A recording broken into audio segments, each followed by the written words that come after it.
Hello साथीहरू, फेरि पनि आफू त यी मोमो खाइन्छ। आज म त थाहा छैन, छोरीले बनाएको रहेछ। मोमो खाँदाखेरि एउटा भिडियो बनाइहाल्नु न भनेर गरेको। भित्र बसेर छोरीले तयार बनाएको रहेछ। अनि मोमो खान लागेको छु। कस्तो हुन्छ थाहा छैन। झोल मोमो आफैले उसलाई खान मन लागेछ। बाहिर हाम्रो परिवारले धेरै खाँदैन, त्यही भएर यहाँ खाने भनेर बनाएको रहेछ। अचार सचार उसको छुट्टी आज, अनि त्यही भएर ल मोमो जस्तो कुरा नमिठो भन्ने छोड्ने कुरा होइन। पहिलो घाँस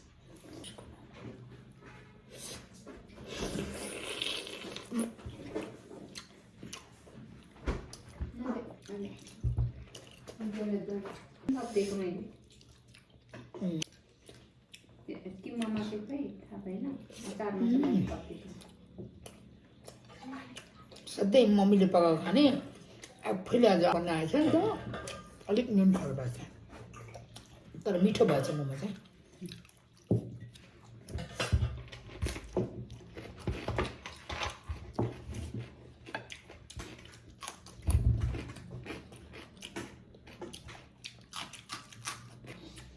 ड्रिङ्कमा चाहिँ फेन्टा छ है साथीहरू।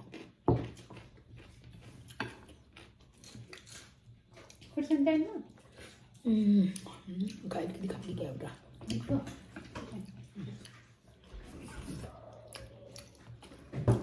बन्ने राखेको जस्तो लाग्यो, तर त्यस्तो भएछ कि झोल चाहिँ अलिकति उहिले मात्रै हो। राम्रो मिठो भएको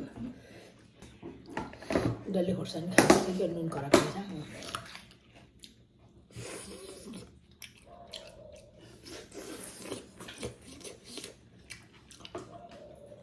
मिठो।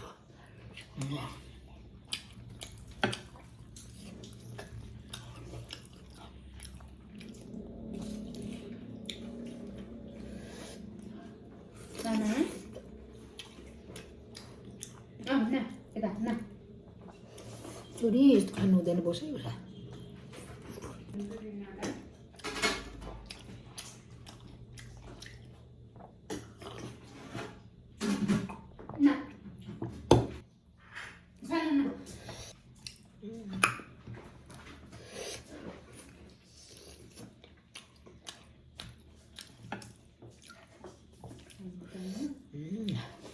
कस्तो मिठो रहेछ।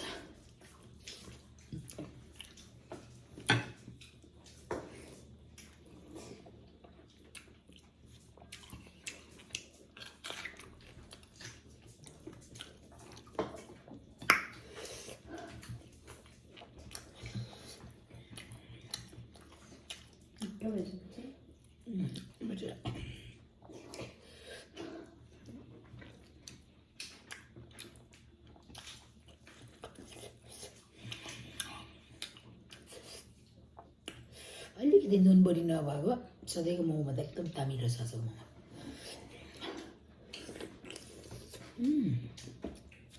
नुन खराब भएर डल्ले खोर्सानी खाँदा ठिक्क पार्छ।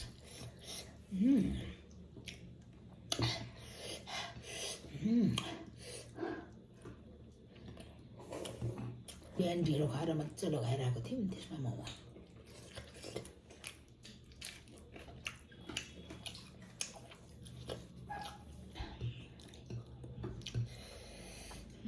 ल गाइजहरू, मोमो खाइयो है। कस्तो मजाको झोल मोमो हो नि त, जुसी जुसी ओ जुसी ओ Jussi.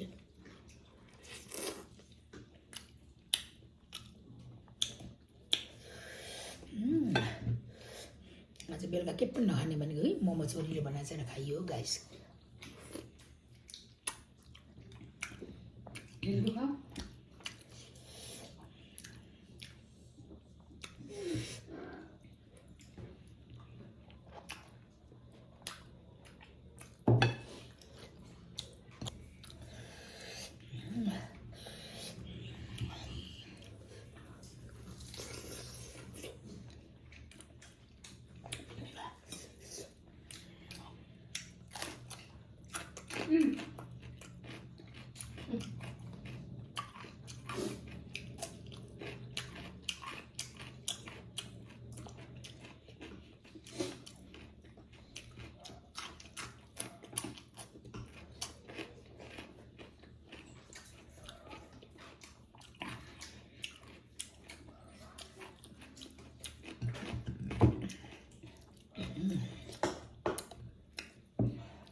Jussi Jussi momo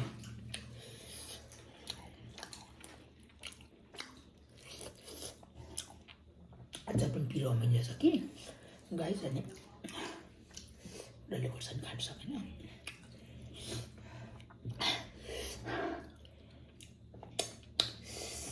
momo खाएको त्यसरी खान चलन छ है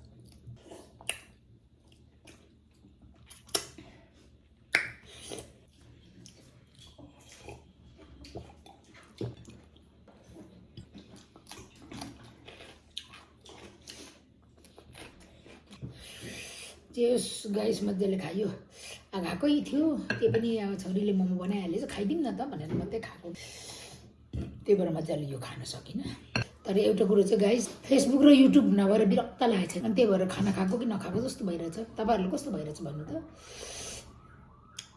तरिका युट्युबमा के हुने होला त नि सबै हाम्रो सब्सक्राइबर भ्युवर्सहरू सबै घर छ होला टेन्सन भइसक्यो म त गाइस र के गर्नु चिन्ताले गर्दा खाएको न नखाएकै भइरहेछ त्यही पनि अब बाँच्नुपर्छ है संसार यस्तै हो हाम्रो हातमा छैन सो गाइसहरू अब हामी त यो त हाम्रो डिनर हो सो अर्को फेरि यस्तै भ्लगमा भेट हुने बाचा गर्दै म बिदा हुन्छु शुभरात्रि बाई बाई ओहो गाइजहरू मैले बिर्सेछु हौ मेरो च्यानलमा अब हेर्नु नि त युट्युब चल्दा पनि चल्दैन गाइजहरू अनि के गर्ने सब्सक्राइबर भ्युवर्सहरू सबै घर जाला यस्तो उमेरमा पनि म चाहिँ युट्युबमा काम गर्ने इच्छा ठुलो छ मेरो च्यानललाई लाइक सब्सक्राइब सेयर पनि गर्नु होला अनि धेरै नयाँ साथीहरू जोडिनु होला प्लिज बाई